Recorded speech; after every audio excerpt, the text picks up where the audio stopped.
Hello and welcome to Legal Thinking, a podcast about legal issues that might affect you or your business. Today we're talking all about drones and agriculture, and we're joined by Jack Wrangham, who's the founder and director of Drone Ag, and Carl Selby, who's a partner at Lloyds Withy King and who leads our tech and innovation sector. I'm joined, as always, by my co-host Ed Wootton. Hello, Ed. Great to be here, as always.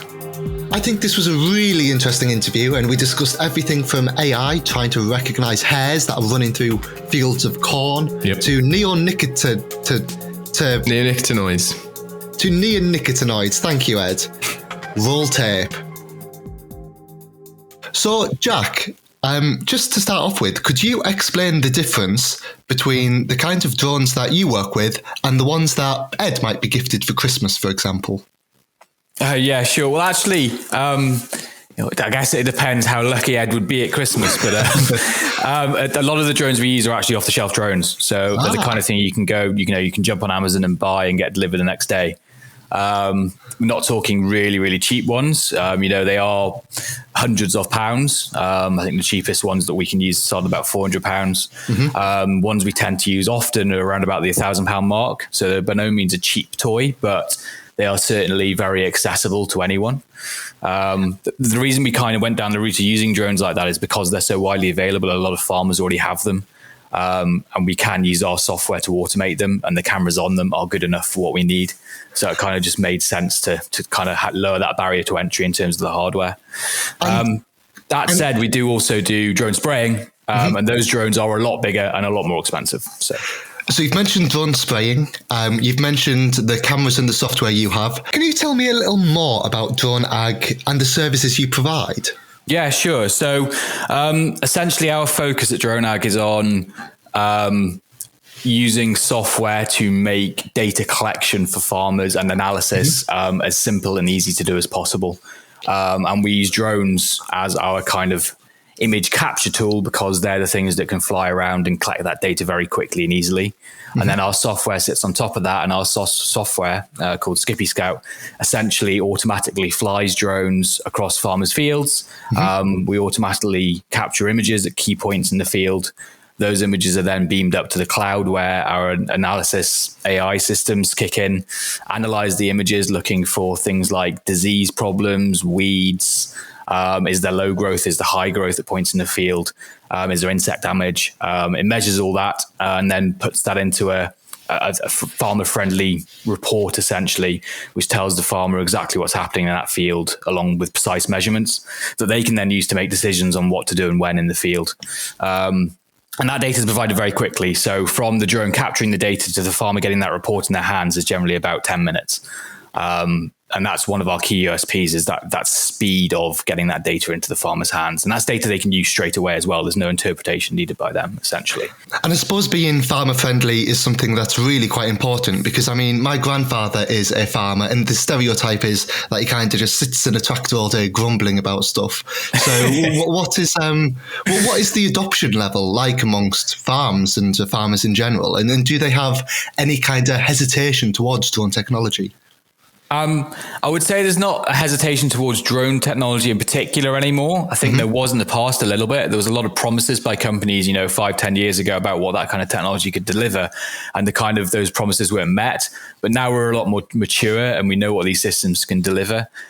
There is still, a lot of these older school farmers are still relatively technology adverse. I know quite a few, for instance, that don't use a smartphone, some that don't even use email and that kind of thing. Yeah, my grandfather. We're certainly not targeting those kind of farmers. There wouldn't be much point. But there are a lot of farmers now, especially the younger generation coming in, that are very, very familiar with technology. They've used a smartphone their entire lives and all that kind of stuff. And we can, our technology is very easy to use when it comes to people like that. They can jump in and be using it very, very quickly.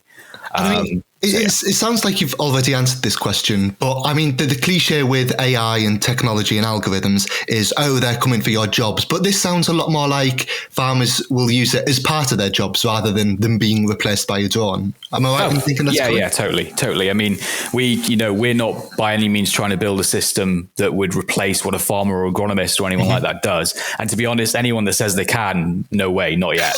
There's nothing. AI is nowhere near that far along.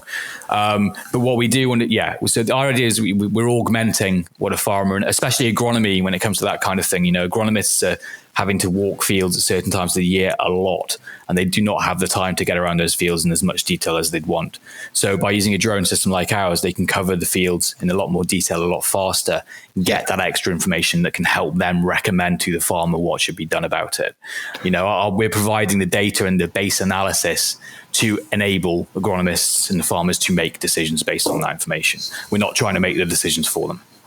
So for the millions of farmers who will be listening to this podcast, if they wanted to go out and... Who laughed at that? Who laughed at that? It wasn't me. I think everyone did. Liam even. To the farmers who may be listening to this podcast, if they wanted to go out tomorrow, buy a drone, or in fact use your services, what kind of... Do they need a license to be able to do that? Do they need to submit any forms to... regulators or government bodies? Yeah, so in terms of buying a drone these days, obviously you can, like I said, pick them up from anywhere, pretty much. And typically, what you need to do is with, I think, any drone over 250 grams, is you need to register it with the CAA. Anyone needs to do that, no matter if it's farmer or anyone else. And that's a very quick and simple online process to do. If you're using it for commercial purposes, that's where there's a bit of a difference for us in farming. If it's a farmer operating on their own land, technically they don't need any kind of extra licensing. An agronomist, on the other hand, would need a commercial license to operate the drone, essentially, which is generally an online course that takes a couple of days. But yeah, once they have the drone, they can download our app and essentially go out into the field, and they can be up and running within a few minutes, typically.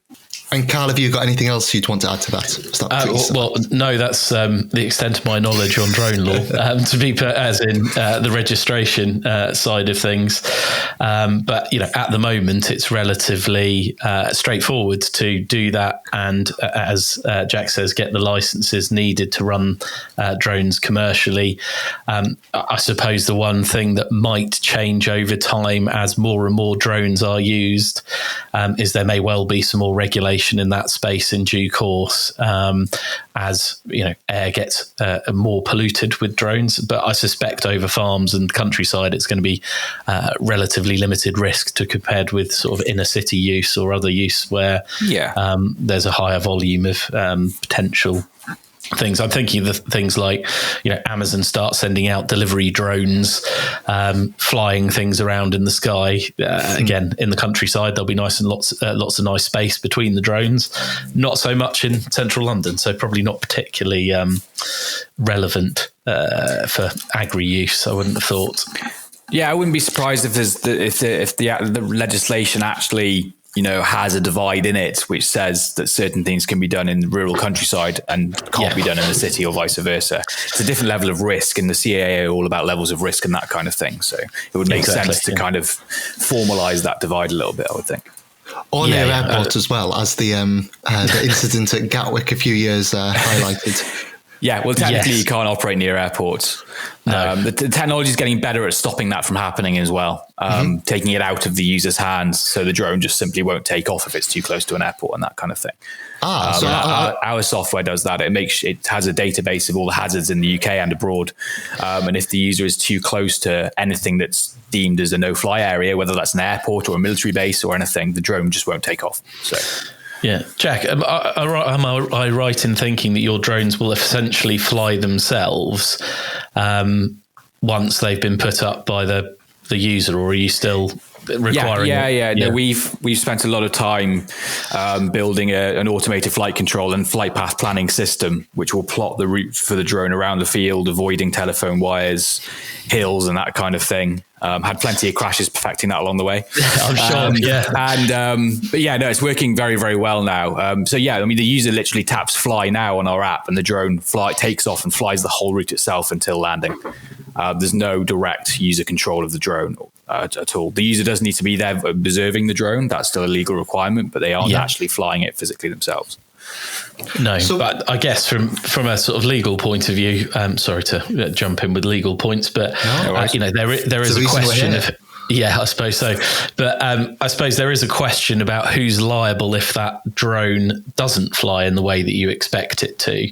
As you say, someone's got to be in its vicinity and watching it while it's flying. And I'm assuming you've built in some overrides if it, looks like it's malfunctioning or whatever. Someone can take control and override. Yeah, there's multiple software overrides and systems we have in place. Yeah. For instance, it's constantly monitored if it goes outside of the field boundary even. Our system will kick in and automatically return it to its landing point.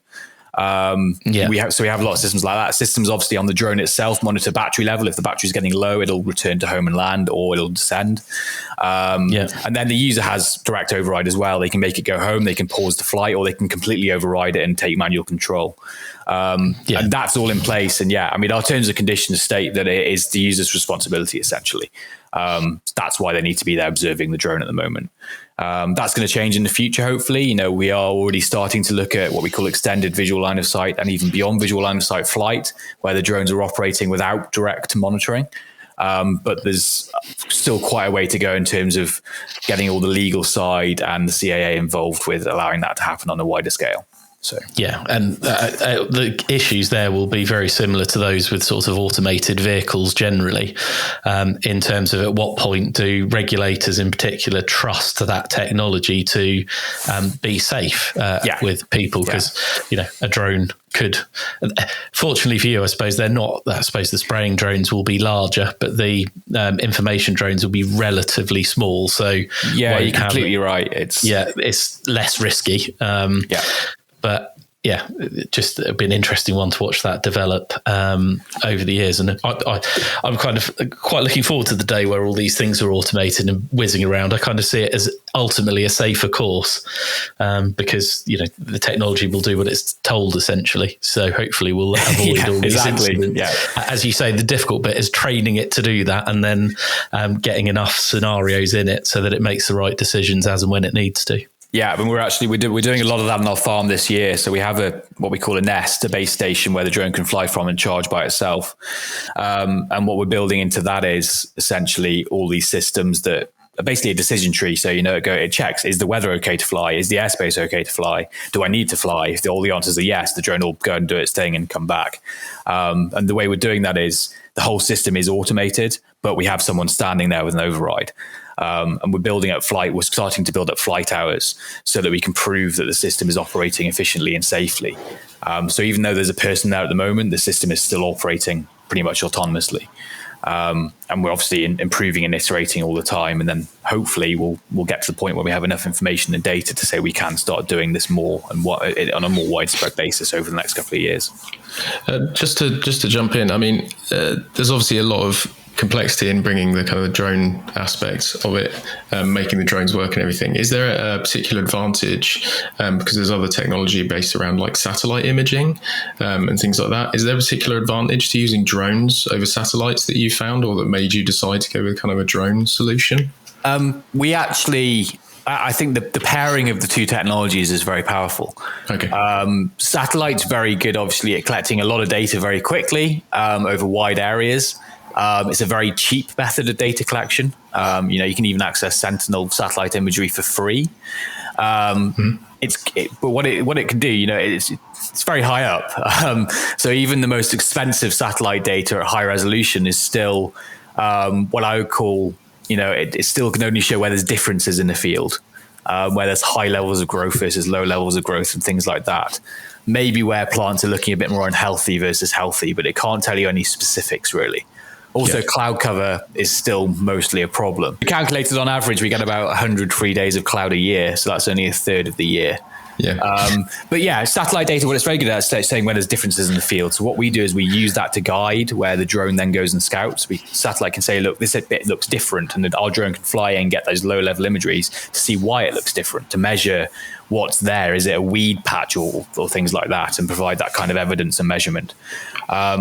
So the drone technology combined with the satellite technology provides a very, very powerful system in terms of a guided way of scouting. Cool.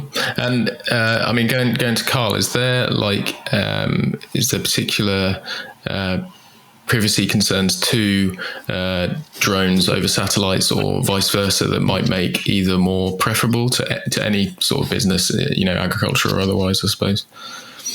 Well, I suppose that the privacy concerns are essentially the same. It's how, from a legal point of view, if it's not personal data, so it doesn't relate to some living individual, it's obviously less regulated. If it includes personal data, then it would be in things like photographs of individuals, be them neighbours to the land as you're going around with the drone taking photographs of or images of the field that might inadvertently get caught, or people like walkers, horse riders, or others that are on the land that you're running the drone over may well then lead to concern. Or if you're linking that data back to a particular farmer or a particular farm worker. So someone's got particular responsibility for a field that information is being collected and reporting to them. There's a process that needs to be followed to make sure that data is being processed in accordance with UK GDPR, etc. Sure. But I think from the point of view of satellite versus a drone, it's essentially the same concerns. I suppose, Jack, correct me if I'm wrong, a drone would be more likely to have more easily identifiable images just because it's much closer to the potential data subject who might be in that image. If it's coming from space, it's unlikely to pick up an individual easily. But bar the NSA and what they're doing with satellites, according to many films over the years. It's a lot easier to identify someone with a face or a number plate and loads of that kind of stuff with drone imagery, of course. I mean, in terms of what we do with our systems, just photographing crops are very close up. So the chances of us getting anyone or anything in the image like that is very low. But drones in general, yes. I mean, it's very easy for people to do that. Part of actually most of the drone certification courses, mainly that's around health and safety and flying a drone safely and that kind of thing. But there is always part that covers that kind of privacy element as well. So most drone pilots are relatively well informed.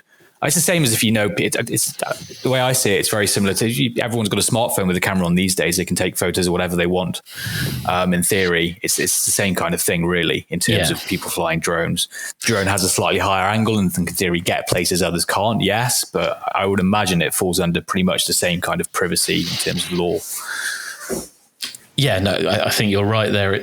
And you're not going to be processing that data for any particular purpose other than incidental capture, I guess. You're not really interested in the people.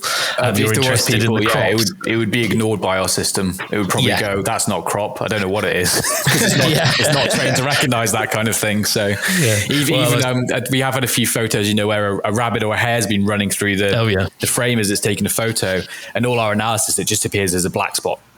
Oh, okay. So, I mean, even from a privacy point of view, that's essentially anonymizing the data if you create it as a black spot through that system. So that in itself is something that will be a tick in the box towards, complying with UK GDPR, etc. So it sounds like you got that well under control. But I suppose the more interesting point possibly is how that data is used then by the farmer, and if your systems or their systems would allow them to link that back to either actions that particular individuals had taken or particular individuals who are responsible for the crops that you're surveying, so that you can almost monitor their performance or alert them to issues with those crops that then need to be addressed. And again, not the most complicated issue from a personal data point of view, but something that does need to be thought through, not just by you guys, but obviously by your customers when they're using that data. It's a really interesting one I would say there's kind of two different angles to it. One is that individual farmer or user and their data and what they're doing with it. From our point of view, our users own the data they collect. We don't take ownership of that data. We retain a bit of the right to use that data in-house for our own improvements in terms of the analysis and that kind of stuff. But the end user owns their data. That user, they can set up what we call sharing users. So if they want the data they capture to be automatically shared with their agronomist, for instance, so their agronomist can make recommendations based on what they're collecting, they can do that and that kind of thing. They can jump into the system and delete everything if they wanted to. So they do have that level of control. And then the kind of other side of it is, if you go to a wider scale, what's really interesting with the data we're collecting is every image taken is time-stamped and geo-encoded. So we know exactly when and where that photo was taken. And what that means is we can start to bring in an element of traceability. So what's going to come in with farming in the future, we think, is farmers are going to need to prove or justify why they used a certain chemical at a certain time on a certain field. And if we can provide the imagery that says, right, here's a photo of weeds in that field, in this location, on that date, then that's why the farmer sprayed, then they have that kind of justification and traceability in there. Yeah, I was just thinking on that, is that going to help with all this debate around the neonicotinoids and stuff like that? Use and stuff like that. Potentially. Well, neonicotinoids are banned in the UK, which is mad considering we import a lot of oilseed rape from Ukraine where it's not banned. This is one of the big problems of farming in the moment and versus imports versus things. So it's a big, wide conversation. But to go back to what you were saying, yes, ideally, if we can start to, one, target where these chemicals are used better, but also then have that traceability in the supply chain there, that should allow farmers hopefully a bit more flexibility down the line, maybe, as long as they're proving they're using them in the right way at the right time. Sure. Yeah, and I guess they can use it for targeting as well, potentially, Jack. So they can use it where it's needed rather than, the traditional blanket spray. That'll be the thing. Farmers will have to prove that they've been targeting the use of them properly and not just blanket spraying. Yeah, essentially. Okay. And talking about the future, do you see that's obviously one kind of future use of drone ag? Is there any other kind of future use that you have in mind, or that you maybe people have talked to you about that you hadn't thought of, such like, I don't know, like land valuation, or are you kind of doing that already? Or there's certainly a lot of potential. We have a new bit of technology coming in soon, which provides an overview of the drone from a bit higher up, essentially of much larger areas of land, like multiple fields and that kind of thing. And that tool will be you'll be able to do measurements, measure areas, measure lengths, all that kind of thing with that. So when we're starting to look at farmers, potentially starting to reel wild areas or change around the way the farms run, maybe moving hedgerows to other areas of the farm and that kind of thing. That tool should provide a way to provide all the measurements needed and that kind of thing for that. So yes, we're starting to look at it a little bit. It's not our primary focus at the moment. We certainly don't have the resources to really push forward on that fast, but there's interest there and we know there's potential. Yeah, and I mean, Carl, you obviously work in tech, but have a bit of work in kind of the agri sector as well. Do you find that farmers are kind of using or more accepting of tech moving forward, and there's more excitement for it, I suppose? Yes, I think from looking at my sort of client base in the farming world, there is a general move with, as Jack said right at the beginning, with the younger generation coming into farming now, taking over the family farms, and being much more accustomed to using technology in their day-to-day lives, and therefore thinking, I wonder if we can find something that we can use on the farm that will give us the benefits that we see in our day-to-day life with, smartphones and stuff like that. And people are becoming more and more accustomed generally just to having, real-time information that is, quick, easily accessible, they can make decisions with. So what Jack's been talking about, about instant reports being available on smartphones rather than having to wait for someone to go away, make a report, come back to you with the detail of what you need to do, is going to be really appealing to that younger generation, especially if it's a kind of accessible price point. Because I think, quite often agricultural equipment in particular is, big, heavy equipment with a rather large price tag attached to it. Whereas, small drones doing this sort of analysis aren't that sort of, tractor level cost that they have to incur. So I suspect there'll be a bigger uptake more widely. And then, as Jack says, I think, from a regulatory point of view, as that technology becomes available, it won't necessarily be a choice for the farmers. They'll need some technology to be able to justify the decisions that they're making about, what they're doing on land, how they're rearing animals or whatever it might be. And they just won't be able to track that detail without technology to assist them to do that. So it will just be a naturally growing space. And certainly the bigger players in the market are looking at it.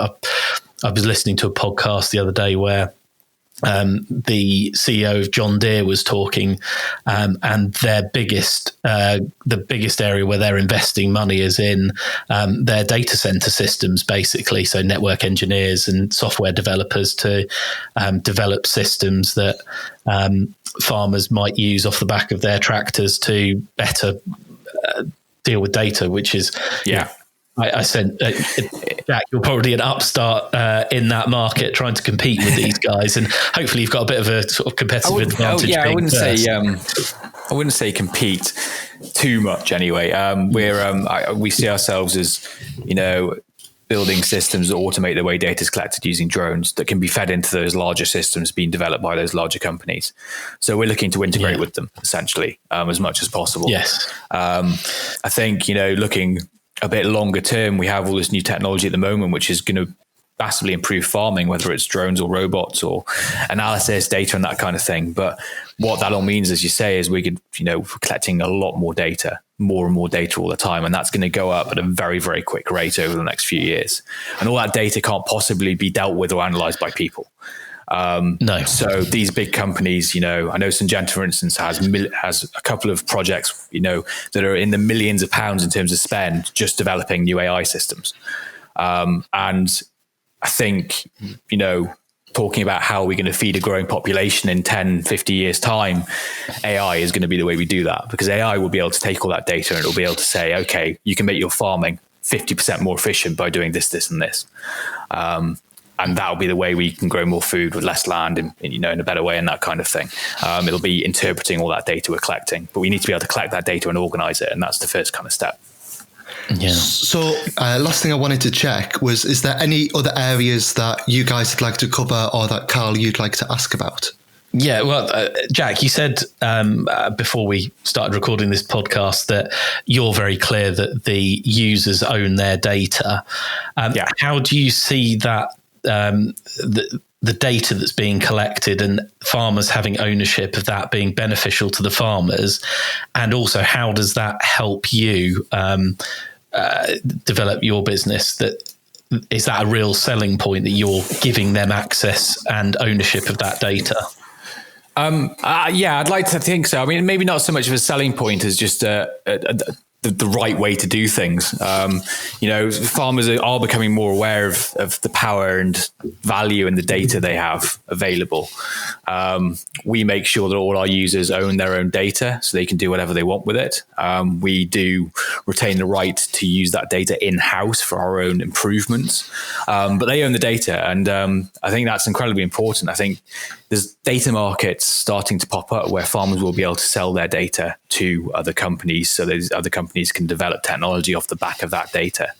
And that's only going to get bigger and bigger. So I think any farmers that aren't aware of it need to be very much aware of the power and value of that data they have, and certainly should not be giving it away for free. No, and just from a legal point of view, the key thing there, if anyone is listening who needs to know this, is that data ownership is very much a contractual relationship between you and the company that's assisting you collect that data. So Drone Ag are allowing, or not allowing, that's the wrong word, but Drone Ag are giving that data to the right people, in my view. But that is a matter for others who might not be as forward thinking and clear about things, may not be doing that and may be trying to get ownership of that data, as Jack says, to sell it on a third party market. And just something for people to be aware of and look out for in contracts when they're getting them through for this sort of technology, that they need to understand who owns the data, what that third party can do with the data. As Jack says, they use the data for technological improvement, which is very common and makes a lot of sense because, that works for everyone. Everyone wants the technology to get better, collect better data and do it more efficiently. But you don't necessarily want them to be able to sell that data onwards and it to get used for something, or you to lose the commercial value in the data from your farm. Yeah, I agree. Exactly.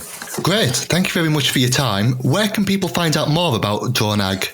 Droneag.farm or skippy.farm is our software website as well. Best place to go. and then reach out to the team from there. We're always happy to have a chat. Thank you, Jack, and thank you, Carl, again. One of the things that was discussed there was the privacy that was involved around collecting this kind of data and who ultimately owns that data at the end of the day. And I think that's going to be a really important issue as this drone technology progresses and as farms modernise for the future in general. Yeah, absolutely. And I think it's always interesting with something that can fly itself almost as well, that AI, beyond privacy, it's also just general safety concerns and all the stuff that they've had to consider with ensuring that it's safe. So yeah, it's really interesting, including it trying to recognise wildlife. Indeed, or rather its inability to recognise wildlife. As we discussed, that's a good thing. Maybe a future update. Maybe a future update. You can find out more about drone ag in our Ahead of the Curve magazine. There's an article in there on that. You can find it on our website. And you can also subscribe to our podcast on Apple, Spotify, or wherever you get your podcasts. So yeah, make sure to do that to find out more about all sorts of legal issues that might affect you or your business. Thanks for listening. Thanks for listening.